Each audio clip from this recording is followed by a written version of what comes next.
Hello friends, welcome to Jeevanya's kitchen. Friends, இன்றைக்கி நம்ம ரொம்ப டேஸ்டியான முறையில் வாழைக்காய் பஜ்ஜி எப்படி செய்கிறதுன்னு பார்க்க போகிறோம். நல்லா ஈவினிங் டைமில் சுட சுட டீ காஃபி கூட வச்சு சாப்பிட ரொம்ப டேஸ்டியாக இருக்குங்க. செய்கிறதுமே ரொம்ப ஈஸி தான். இது எப்படி செய்கிறதுங்கிறத பார்க்குறதுக்கு முன்னாடி நம்ம சேனல் ஜீவன்யாஸ் கிச்சனை மறக்காமல் சப்ஸ்கிரைப் பண்ணி பக்கத்தில் இருக்க பெல் சிம்பிளையும் கிளிக் பண்ணிக்கோங்க. இந்த ரெசிபி பண்ண நான் இன்றைக்கி இந்த சைஸில் 2 வாழைக்காய் எடுத்துருக்கிறேன். இப்போது இந்த வாழைக்காயோட அடிப்பகுதி நுனிப்பகுதி ரெண்டையும் கட் பண்ணி எடுத்துடலாம். கட் பண்ணி எடுத்ததுக்கப்புறமா இது மேலே இருக்கக்கூடிய தோலை மட்டும் லைட்டாக சீவி எடுத்துருங்க. காய் தெரிகிற அளவுக்கு சீவ வேண்டாம். மேலே இருக்கக்கூடிய அந்த பச்சை தோலை மட்டும் சீவி எடுத்தால் போதும்.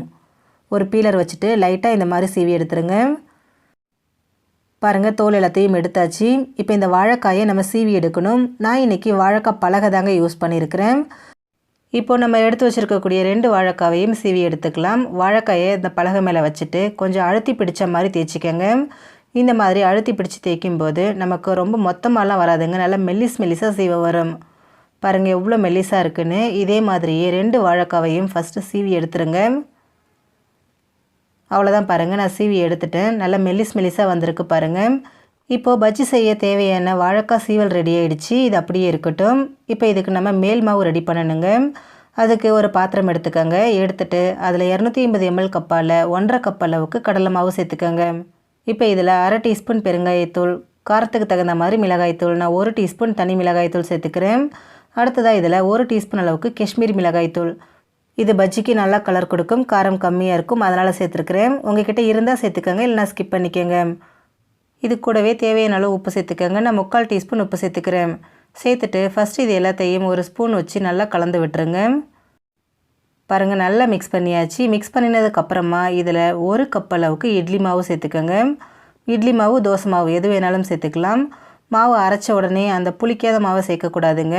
ஒரு நாளாவது மாவு புளிச்சிருக்கணும். நான் முதல் நாள் அரைச்ச மாவை சேர்த்துருக்குறேன். இப்போ இது கூடவே 1 கப் அளவுக்கு தண்ணியும் சேர்த்துக்கோங்க. சேர்த்துட்டு இதை நல்லா கரைச்சி எடுத்துக்கோங்க. மாவு ரொம்ப திக்காகவும் இருக்கக்கூடாது, ரொம்ப தண்ணியாகவும் இருக்கக்கூடாதுங்க. மீடியம் திக்னஸ்க்கு கரைச்சிக்கோங்க. நம்ம இதில் இட்லி மாவு சேர்த்துருக்கிறதுனால சமையல் சோடாவும் சேர்க்க வேண்டாம், அரிசி மாவும் சேர்க்கணுங்கிற அவசியம் கிடையாது. பாருங்கள், நல்லா கலந்துக்கோங்க. மாவு கொஞ்சம் திக்காகவே இருக்குது பாருங்கள். இப்போ இதில் 1 டேபிள் ஸ்பூன் அளவுக்கு எண்ணெய் சேர்த்துக்கிறேன். எண்ணெய் சூடாக தான் இருக்கணும் அப்படிங்கிற அவசியம் கிடையாது. எண்ணெய் சேர்க்கறதுனால பஜ்ஜி பார்க்குறதுக்கு நல்லா மினுமினுப்பாக இருக்கும், அதுக்காக தாங்க சேர்த்துருக்குறேன். இப்போ இது கூட இன்னும் ஒரு 1/4 கப் அளவுக்கு தண்ணி சேர்த்துக்கிறேன். சேர்த்துட்டு ஃபஸ்ட்டு இதை நல்லா கரைச்சி எடுத்துக்கலாம். கொஞ்சம் கூட கட்டிகள் இல்லாமல் நல்லா ஸ்மூத்தாக கரைச்சிக்கங்க.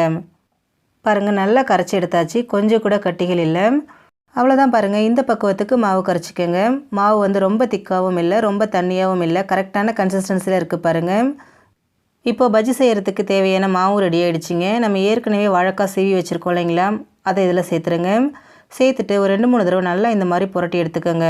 ஃபுல்லாக கோட்டாகி வரணும். கோட்டாகி வந்ததும் இது அப்படியே சூடாக இருக்கிற எண்ணெயில் சேர்த்துருங்க. உங்கள் கடாய்க்கு எத்தனை பஜ்ஜி சேர்க்க முடியுதோ அவ்வளோ நீங்கள் சேர்த்துக்கலாங்க. சேர்த்துட்டு ஸ்டவ்வை மீடியம் ஃப்ளேமுக்கு வச்சுக்கோங்க. அப்போ தான் நமக்கு உள்ளேயும் நல்லா வெந்து வரும். கொஞ்சம் மேலே எழும்பி வந்ததுக்கப்புறமா இதை நம்ம இன்னொரு பக்கத்துக்கு திருப்பி விட்டுருவோம். 2 பக்கமும் இந்த மாதிரி அப்பப்போ திருப்பி விட்டு நல்லா வெந்து செவக்கிற வரைக்கும் வேக விடுங்க. ஹை ஃப்ளேமில் வச்சிங்கன்னா உள்ளே வேகாமல் போக வாய்ப்பு இருக்குது. லோ ஃப்ளேமில் வச்சிங்கன்னா அதிகமாக எண்ணெய் எடுக்க வாய்ப்பு இருக்குது. அதனால் மீடியம் ஃப்ளேம்லேயே பொரிச்சிக்கோங்க. பாருங்கள், நல்லா வெந்து அந்த பபுள்ஸ் எல்லாம் அடங்கிட்டு செவந்து வந்திருக்கு. இந்த அளவுக்கு வெந்ததுக்கப்புறமா இதை எண்ணெயிலேருந்து எடுத்துகிட்டு மீதி இருக்கிற எல்லாத்தையும் இதே மாதிரி பொரிச்சு எடுத்துக்கோங்க. அவ்வளோதான் ஃப்ரெண்ட்ஸ், நமக்கு ரொம்ப சிம்பிளான முறையில் வாழைக்காய் பஜ்ஜி ரெடி ஆகிடுச்சு. ஃப்ரெண்ட்ஸ், நீங்களும் இந்த ரெசிபியை ட்ரை பண்ணி பாருங்கள், ரொம்ப டேஸ்டியாக இருக்கும். ஃப்ரெண்ட்ஸ், இந்த வீடியோ உங்களுக்கு பிடிச்சிருந்தா லைக் பண்ணுங்கள், ஷேர் பண்ணுங்கள், கமெண்ட் பண்ணுங்கள். ஜீவன்யாஸ் கிச்சனை சப்ஸ்கிரைப் பண்ணி பக்கத்தில் இருக்க பெல் சிம்பிளையும் கிளிக் பண்ணிக்கோங்க. அப்போ தான் நான் போடுற வீடியோஸோட நோட்டிஃபிகேஷன்ஸ் உடனுக்குடனே உங்களுக்கு வரும். தேங்க்யூ.